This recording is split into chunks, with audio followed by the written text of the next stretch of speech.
Los sube y baja de la economía y la política. Los que dicen y no hacen. Los que se contradicen. La actualidad más candente.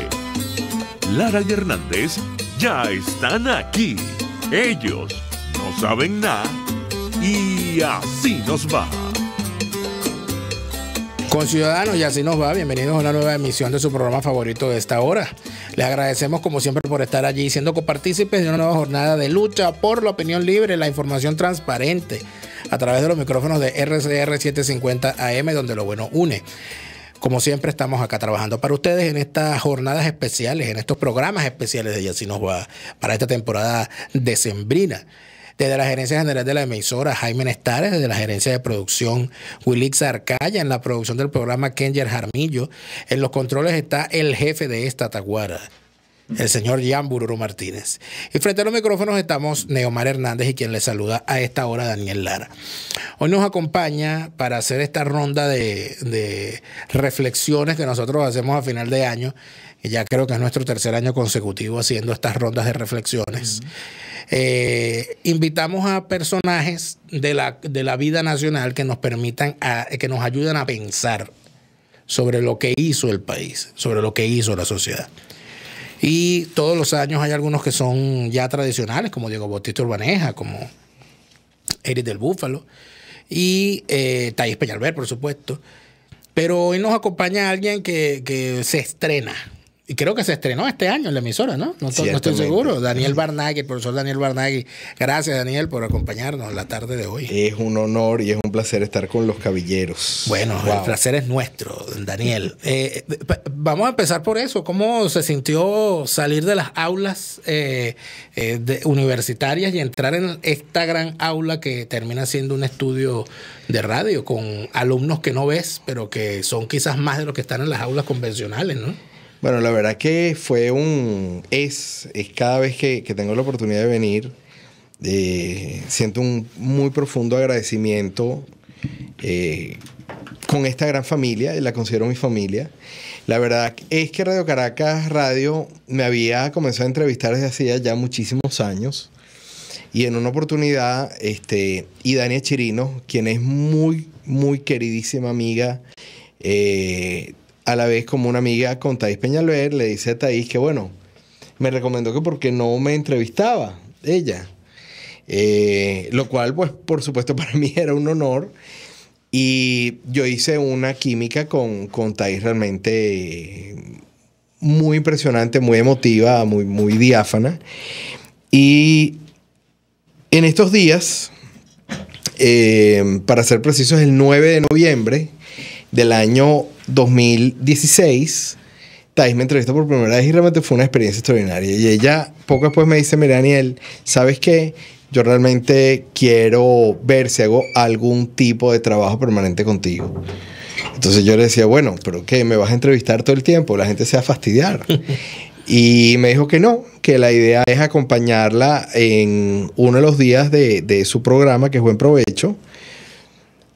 Y yo le dije que bueno, que para mí es un honor, pero que bueno, es algo a lo que yo le tenía bastante temor, porque bueno, en mi familia ya hay alguien que es mucho más agraciada, mucho más talentosa y mucho más inteligente entrevistando a la gente, que es mi sobrina Shirley. Ajá. A quien, bueno, adoro y admiro y aprecio. Entonces, pero ella me dice que bueno, que también los feos tenemos derecho, de tal manera que acepté el reto, le pusimos al espacio un slogan, que es el que yo uso en mis redes sociales, que es libertad sin adjetivos.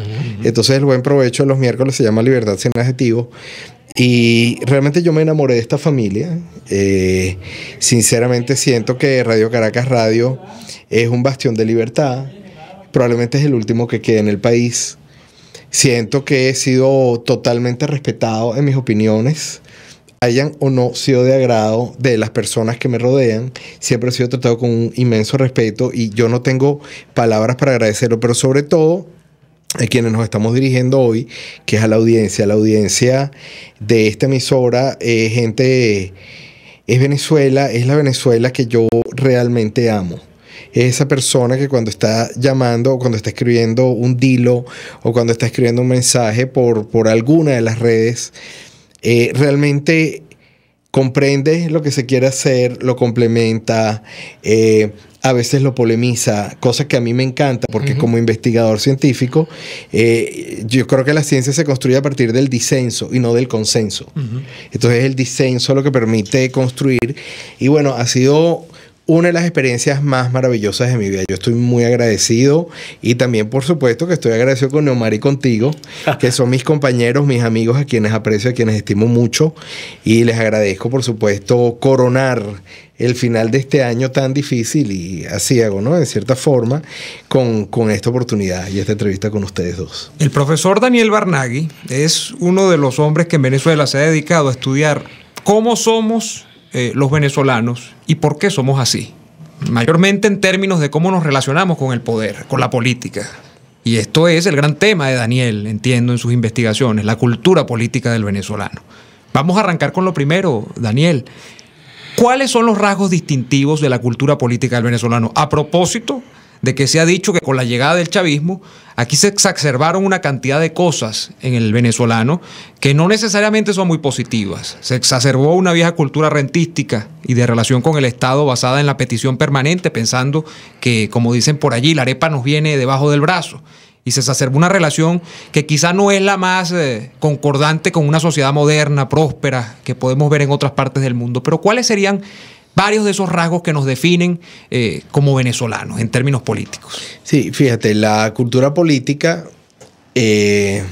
son las actitudes, aptitudes, los conocimientos, las acciones, las intenciones que tienen las sociedades para con respecto al hecho político, ¿no?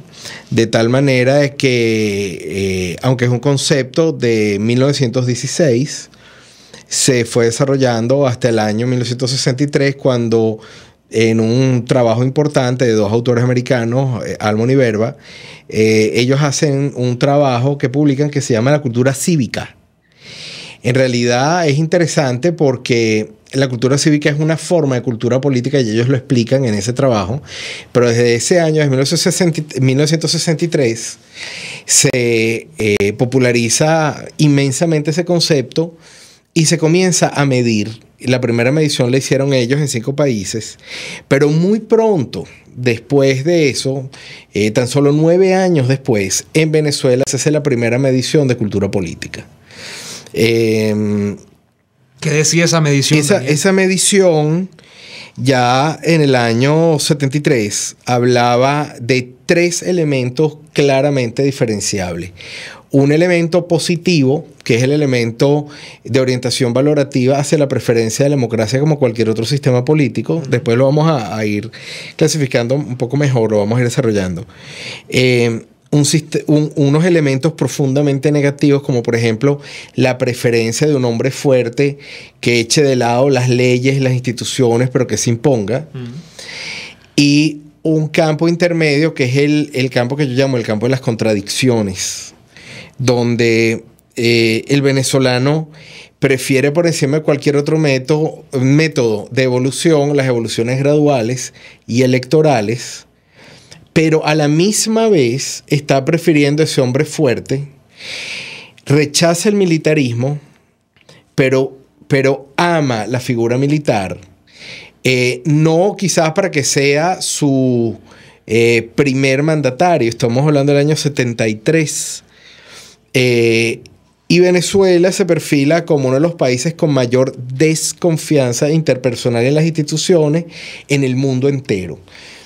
A partir de esa primera medición, en Venezuela se han hecho muchas mediciones de cultura política, de capital social, y por supuesto que hubo hasta el año 2000, cuando se hizo un estudio que se llamó la Encuesta Mundial de Valores, la desconfianza que estaba en unos niveles altísimos comenzó a bajar. Del año 73 al año 2000 mejoró la confianza interpersonal, comenzó a mejorar la confianza en algunas pocas instituciones públicas. Siempre la iglesia estuvo muy en alto en esa confianza. Y los militares siempre estuvieron como momentos de más confianza o de menos confianza, un poco como un chinchorro. Pero, por ejemplo, Daniel, recuerdo que en los años 90 los militares, la iglesia y los medios de comunicación eran los que aparecían en las cotas más altas de confianza de la gente. Exactamente, Daniel. Porque la gente confiaba en los militares. Bueno, fíjate que aquí, obviamente, la figura de nuestro libertador, el único que yo conozco y reconozco, que es Simón Bolívar, tuvo una influencia que no solamente fue política y militar, fue cultural.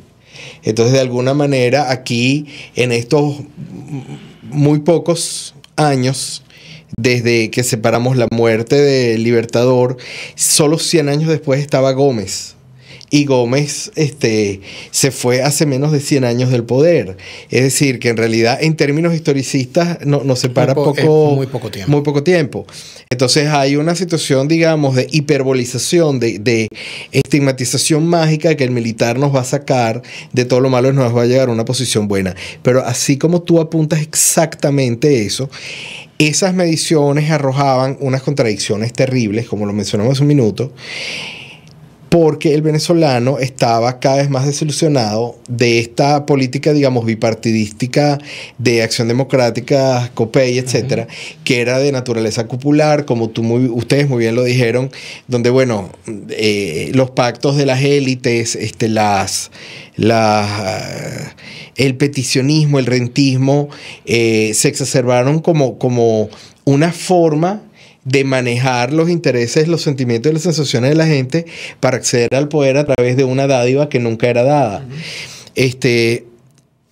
Irrumpe en la escena política de los años 90 un militar, básicamente con lo mismo que prometen los militares, una salvación, un mesías. Pero yo no sé si recordamos, yo tengo muy presente un planteamiento que hace el caso, o que plantean como génesis del 4 de febrero al 27 de febrero. Es decir, se plantea que la supuesta rebelión popular, que no es tal, claro que no es tal, del 27 de febrero, uh-huh. De allí surge la indignación, llega a los cuarteles y los militares, henchidos de dolor de patria, se alzan en armas. Esa es la historia oficial del chavismo, de que el 27 de febrero es el padre del 4 de febrero. Yo estoy de acuerdo en el planteamiento, más no en la explicación. Uh-huh. Yo estoy de acuerdo en que el 27 de febrero tiene una vinculación directa con el 4 de febrero. Claro. Pero de la siguiente manera. A ver ¿qué te parece a ti esta evaluación? Yo tengo edad para recordar el 27 de febrero. Estaba niño, pero recuerdo las cosas grandes, ¿no?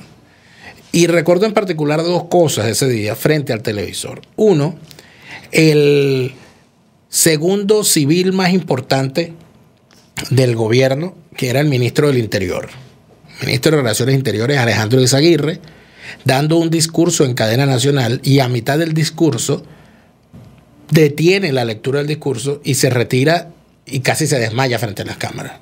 Y dice, no puedo seguir, no puedo, y se va. Un gran desconcierto. El segundo hombre civil, el segundo civil importante, no pudo leer un discurso frente a las cámaras. La cosa debe estar muy grave. Y a continuación, creo que no pasó una hora, el militar más importante en los gobiernos democráticos, que era el ministro de la Defensa, que siempre era un militar, Ítalo del Valle Aliegro, aparece frente a las cámaras y da un discurso uniformado, diciendo, palabras más, palabras menos, las Fuerzas Armadas venezolanas son indudablemente democráticas. A partir de ese momento se desarrolla alrededor de Ítalo del Valle Aliegro toda una situación donde el tipo termina inclusive siendo presidenciable. De hecho, se manejó que podía haber sido candidato presidencial. Y de hecho, se presenta y tú ves cómo el comentario era, bueno, allí está un tipo, un militar de verdad, que puso orden, fue Ítalo del Valle Aliegro. Quedó eso en el ambiente de que el militar tenía que poner orden, de que los civiles no podían, de que los políticos tenían esto embochinchado. Y con todo lo que se decía sobre Ítalo del Valle Aliegro, lo escuché yo exactamente después, en el año 92, con respecto a Hugo Chávez. Bueno, ahí está, el tipo reconoció, salió frente a las cámaras, bueno, se equivocó y lo reconoció, aquí ninguno reconoce. Ese sí tiene pantalones. Esa vinculación de la necesidad de orden y aparte de eso de que el que ejerce la fuerza o el poder por la fuerza en determinado momento es el hombre a admirar. Es lo que podría unir el 27 de febrero y el 4 de febrero en el imaginario popular. Fíjate, tú apuntas en la dirección correcta. Hay dos dimensiones en la cultura política que uno necesariamente tiene que medir a la vez. Uh-huh. El grado de preferencia por la libertad con respecto al grado de preferencia por el orden. Uh-huh. En el caso venezolano hay una contradicción, otra vez. El venezolano ama la libertad, pero prefiere este tipo de figuras porque considera en su imaginario colectivo, como tú muy bien lo dices, que cada militar es la reencarnación de Simón Bolívar, que es la única figura que pudo poner orden en la sociedad venezolana. Eso es lamentable. Es lamentable. Yo creo que tú das en el clavo cuando me das, digamos, la oportunidad de trabajar sobre lo que estás proponiendo. El hecho de que en Venezuela los militares tengan perfiles protagónicos es una contradicción inherente al concepto de democracia y es una contradicción obvia con respecto al concepto de libertad. Si tú estás en libertad, ¿para qué necesitas a los militares? Los militares los necesitas para salvaguardar, restaurar y resguardar un orden que tú consideras que está en peligro.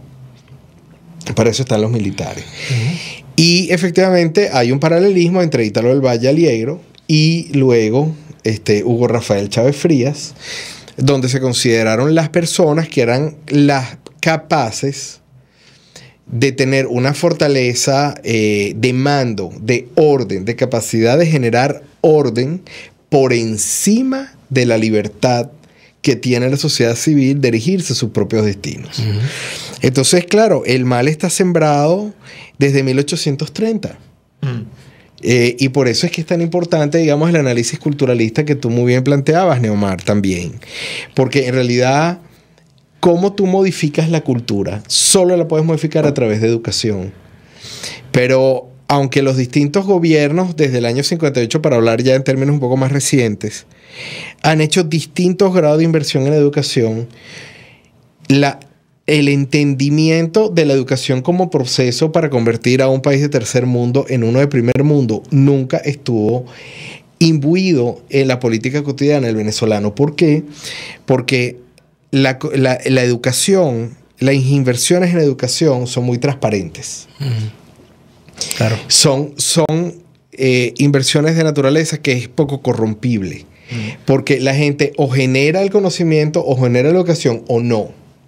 En cambio, yo recuerdo mucho cuando se pudrieron varios de los containers con comida, donde el negocio en ningún momento fue la comida. La comida fue lo menos importante. Uh-huh. Lo importante era el negocio financiero. Claro. En Venezuela, los distintos sistemas que hemos tenido, pero de manera muy acentuada desde el año 98, la educación nunca ha sido una prioridad, porque la educación genera civilidad. Vamos a seguir conversando sobre esa generación de civilidad a través de la educación. Al regreso de este corte comercial, el profesor Daniel Bernagui con nosotros, y así nos vaya, venimos. Usted escucha Y Así Nos Va con Daniel Lara y Neomar Hernández, solo por RCR 750 AM. Son las 4:18. Es la hora de aprovechar el tiempo para realizar tus operaciones con la banca electrónica Banesco. Fácil no, muy fácil. Banesco contigo. Il Sapore de la Nona se ha convertido en el punto de encuentro de quienes quieren disfrutar de una buena pasta, de un espectacular risotto o de deliciosas pizzas. Anímate a probar el asado con tocineta y champiñones, el cordón bleu acompañado con pasta al fileto, los raviolis de carne, pollo o ricota y espinacas, con las deliciosas salsas del día, la tradicional pasta Frank Sinatra con camarones y lomito. Eso y muchas cosas más las consigues en Il Sapore de la Nona. Visítalos en la Avenida Victoria, muy cerca de la bomba de gasolina Guayana. Il Sapore de la Nona, el sabor de Italia en Caracas. Sintonícenos a través de Periscope, @RCR750, la radio que se ve. En Central Madeirense, ser un pedacito de tu familia en estas fiestas nos motiva y compromete. Hacerte sentir en casa nos llena de orgullo y satisfacción. Nuestro mayor deseo es compartir tu mesa y tradiciones. En estas Navidades, celebra con nosotros la alegría de esos pequeños detalles.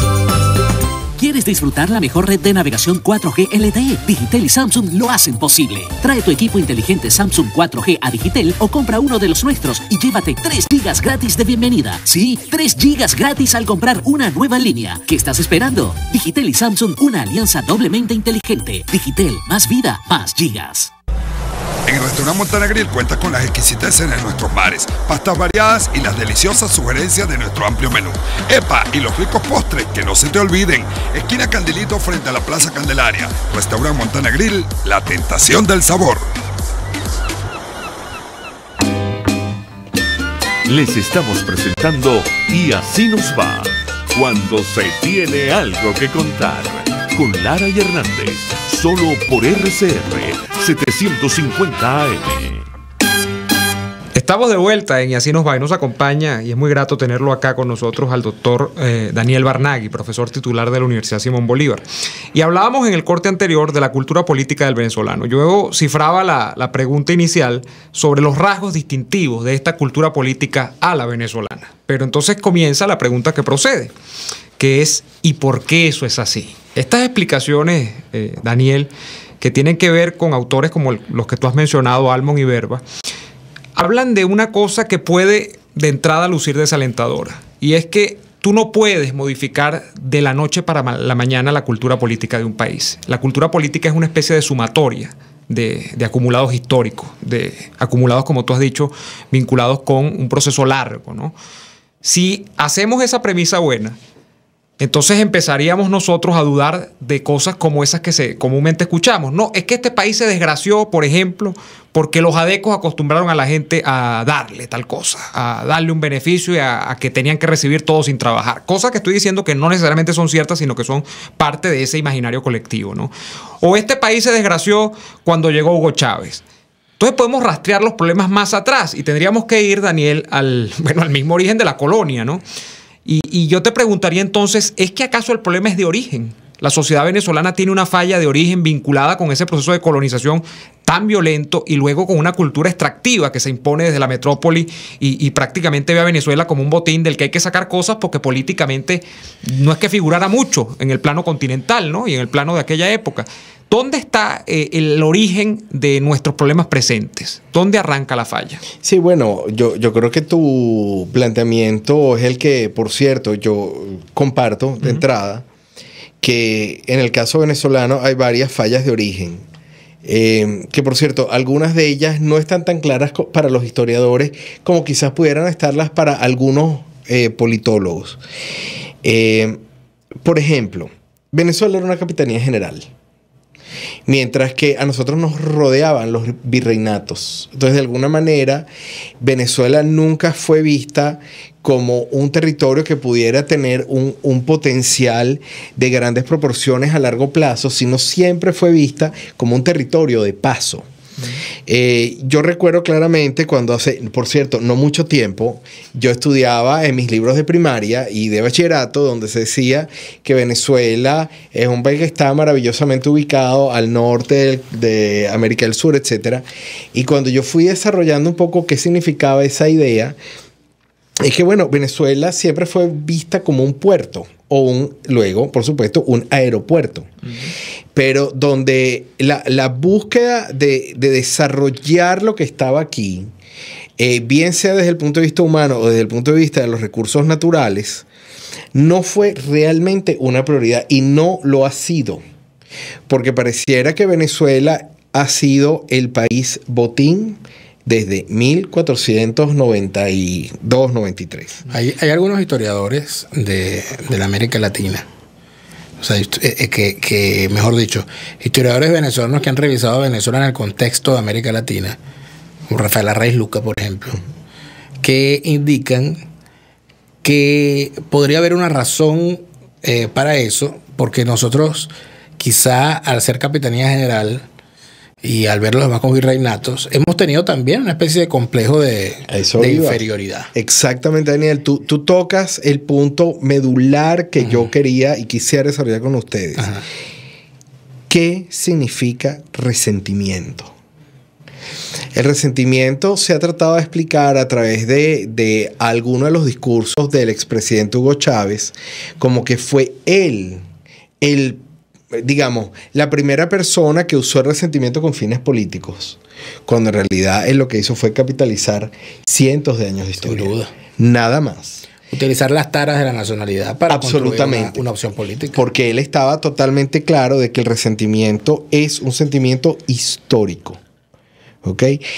Quienes tenemos un poco de conocimiento por distintas razones de lo que pasa en el Medio Oriente o lo que pasa, por ejemplo, en lo que antes era la Europa del Este con respecto a la Europa del Oeste. Entonces, en mi caso, que tuve la oportunidad primero de vivir poco tiempo, pero viví en un país comunista que fue Hungría, y luego cuando cae el muro de Berlín, cómo las dos Alemanias trataban de integrarse con gravísimas diferencias, uno entiende que el resentimiento siempre es un sentimiento histórico, no es un sentimiento coyuntural. Y no es el resultado solamente de 2 o 3 malas políticas de 2 o 3 gobiernos. Es una cosa que está en el ADN del venezolano y que distintos políticos lo han usado de diferentes maneras para capitalizar sus propias pretensiones. Fíjate que intentando y llevando la cuestión a la educación, ¿no? El profesor Raiz Luca, precisamente, de quien me honra haber estado en sus aulas, en su clase de historia de Colombia, él sostiene, basado en sus estudios y en la observación del tema, que quizás si hacemos una explicación de por qué éramos Capitanía General y no virreinato, empezaríamos a derribar esos mitos fundacionales sobre los cuales descansa nuestro resentimiento nacional. Y lo primero es que éramos una Capitanía General porque, a diferencia de Colombia, la población que existía en Venezuela era mínima. No éramos un país poblado.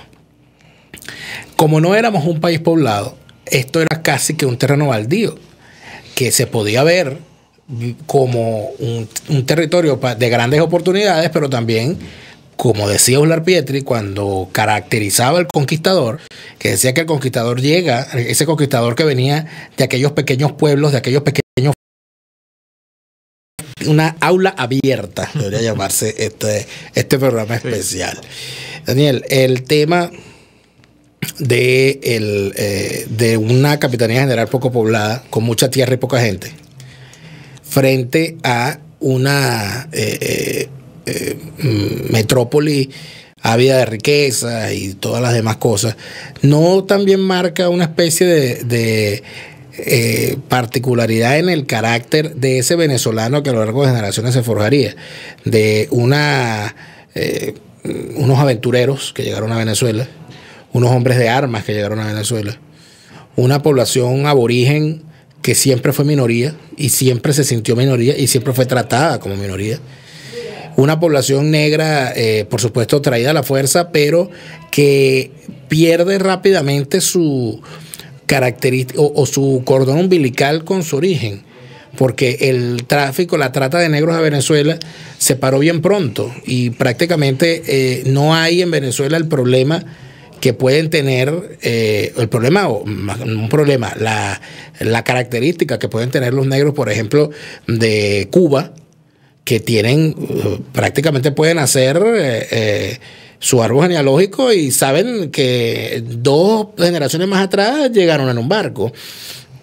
Eso de alguna manera le dio alguna característica al venezolano, esa particularidad de cada rama racial. Fíjate, vamos un poquitico a regresar al tema de los conceptos de cultura política.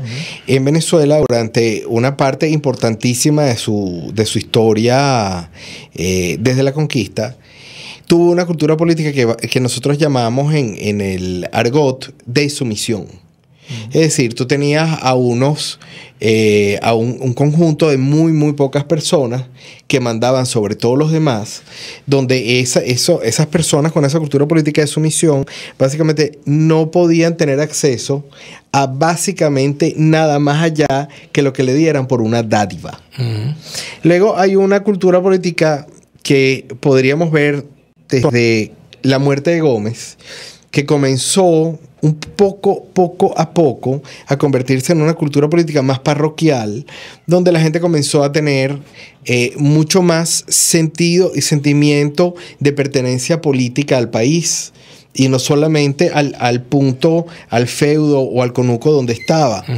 Y realmente nosotros podemos ver que desde la muerte de Gómez hasta los años 60, Venezuela fue uno de los países de más extraordinario crecimiento en todos los ámbitos del mundo entero. Daniel, y hay un hito que es fundamental en ese recuento de cosas que tú estás haciendo, hablando de los tipos de cultura política que existen. Entiendo que hay una tercera, que es la cultura de la participación. A eso vamos. Y en esa cultura de la participación... Como profesor tuyo estoy muy orgulloso de ti. Muy bien. Futuro doctor de la Universidad Simón Bolívar. Bueno, fíjate, muy bien. Para que, a ver si estamos en sintonía. Qué bueno Daniel. está esto. La cultura de la participación arranca en Venezuela en el 45, podríamos hablar, cuando se convoca en el 45, sí, cuando se convoca a los ciudadanos y se les reconoce la condición de tales a la elección universal, directa y secreta. Pero esa participación... De hombres, Daniel, y mujeres. De hombres y mujeres, ¿no? Muy importante. Pero fíjate, esa participación tiene un componente que la condiciona, creo yo. Y aquí quiero que me ayudes con esto. Y ese componente tiene que ver con una forma o un modelo de partido político que es muy venezolano. Que no es que su característica sea solamente venezolanas, pero que los que tenemos acá en Venezuela parece que la reproducen infinitamente. Unos partidos estructuralmente leninistas, verticales, unos partidos que se relacionan con el ciudadano básicamente en términos de gestoría de una renta que existe y de la capacidad que tienen o no de distribuir esa renta, y que poco le dicen, Daniel, justamente hablando de un tema que es tu tema también, el tema de la libertad. Poco le dicen al ciudadano, mire, usted vale por sí mismo, usted puede desarrollarse por su propia fuerza de trabajo, por sus capacidades propias. Eso no ha sido una especie de ítem a explotar dentro de la cultura venezolana. No hay partidos de derecha en Venezuela, por decir de alguna forma. Lo que más se aproxima a ello es lo que trata quizá de hacer María Corina Machado y el partido que tiene, ¿no? O el incipiente partido que tiene. ¿Qué pasa? Que el terreno de la libertad, de la propiedad privada, de las leyes de mercado como cosa natural para conducir la economía en un país, no es un tema que en Venezuela tenga arraigo. ¿Qué pasa? ¿Qué condiciona ese proceso? Bueno, fíjate, después de volverte a felicitar, déjame decirte que sí, efectivamente, en el caso de los estudios de cultura política del venezolano, cuando tratamos de hacer, digamos, las ubicaciones para ver qué tanto de cultura política de participación, que es el tercer tipo de cultura política hay, vemos que en realidad en Venezuela nunca la hubo. Solo hubo atisbos, rayos, intentos. ¿Por qué? Voy a tratar de explicar esto de la manera lo más sencilla posible. Pero las culturas políticas de participación son de participación individual en la política. Aristóteles contra Platón. Aristóteles de alguna manera decía que la democracia es un sistema que servía para desarrollar al individuo en cuanto a tal, y que la sociedad lo que tenía era que ofrecer los canales, las capacidades, las competencias para que ese individuo pudiera desarrollarse según sus propias capacidades.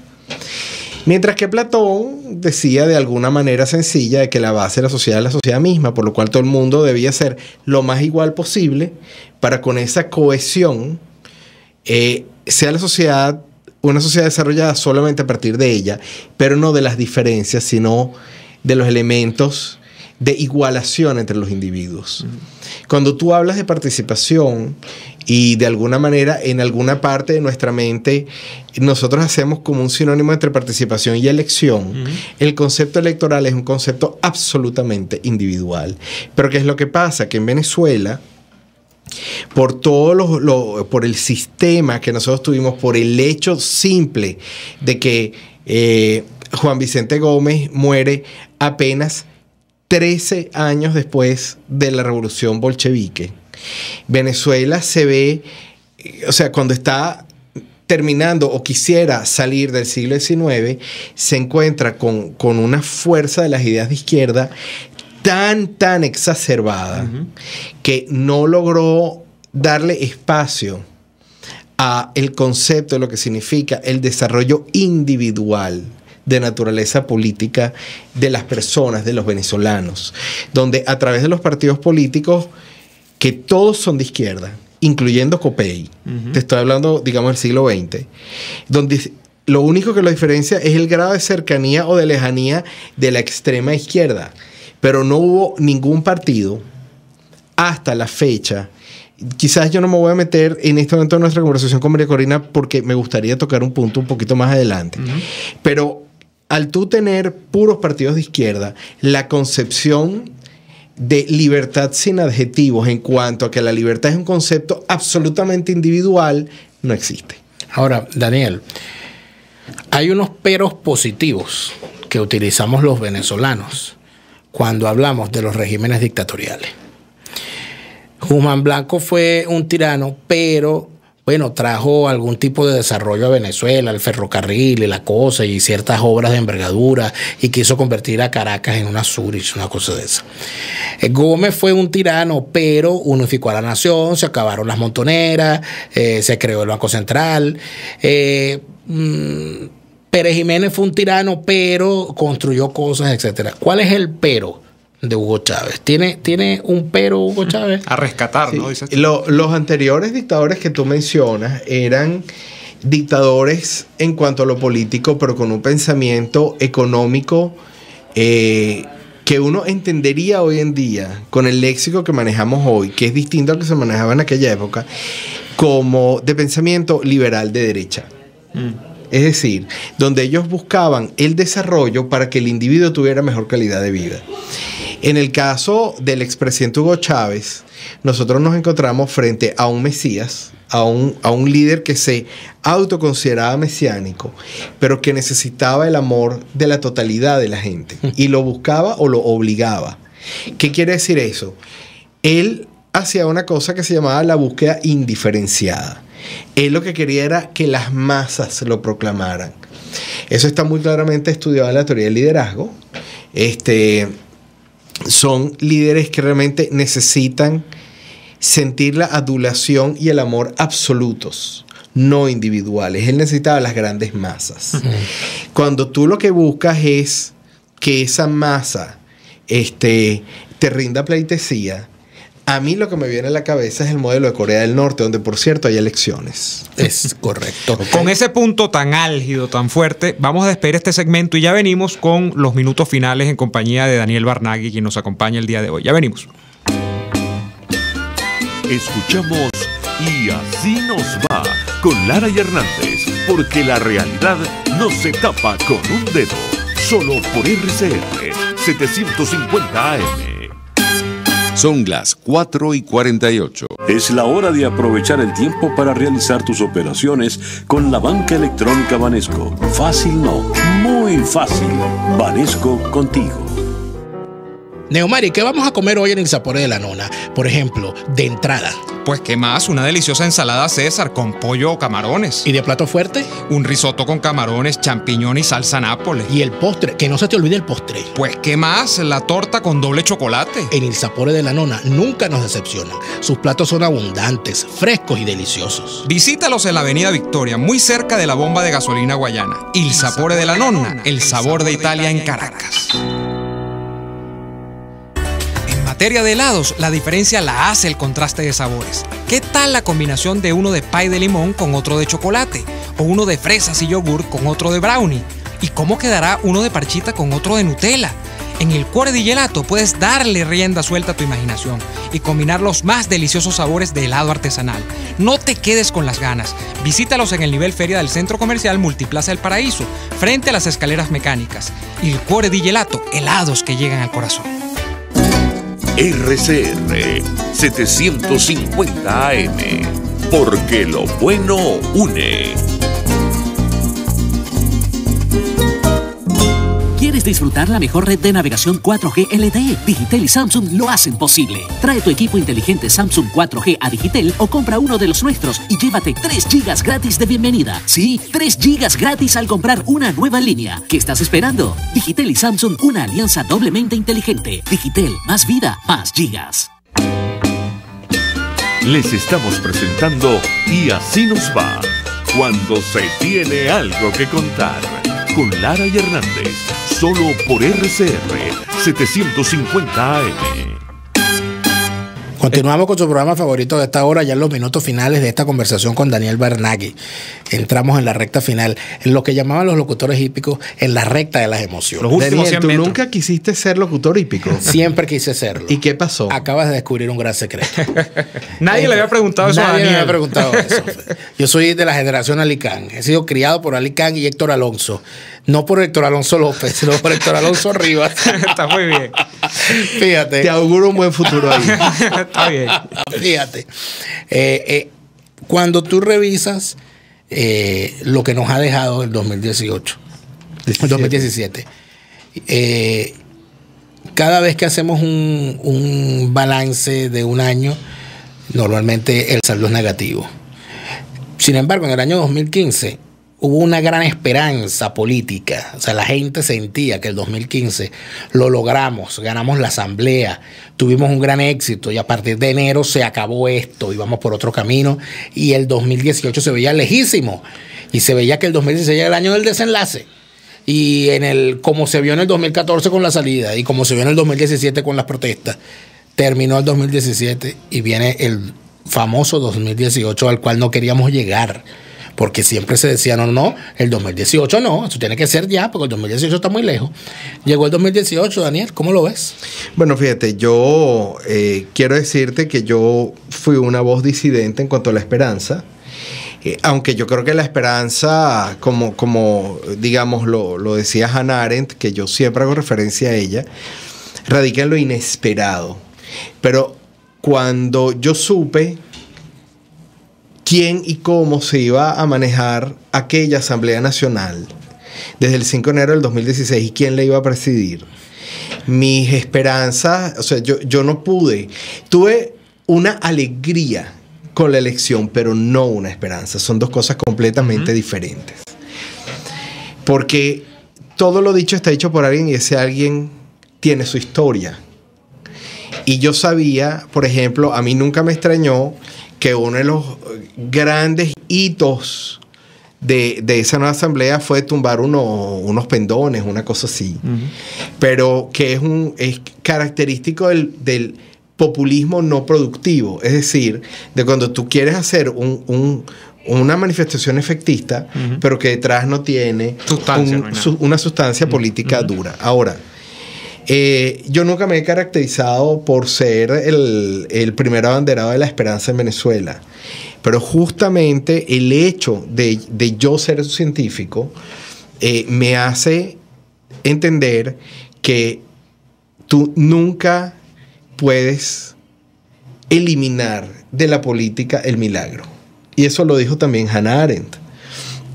El milagro es consustancial con la política. ¿A qué me refiero con milagro? Bueno, con milagro yo me refiero a que el año 2017 fue un año trágico, a mi buen saber y entender, en la historia política venezolana de las últimas décadas, porque es un año marcado por la traición, por la muerte, por el dolor, por la ineficacia. Pero la ineficacia política trae consigo una cosa maravillosa, que es la exigencia de la renovación.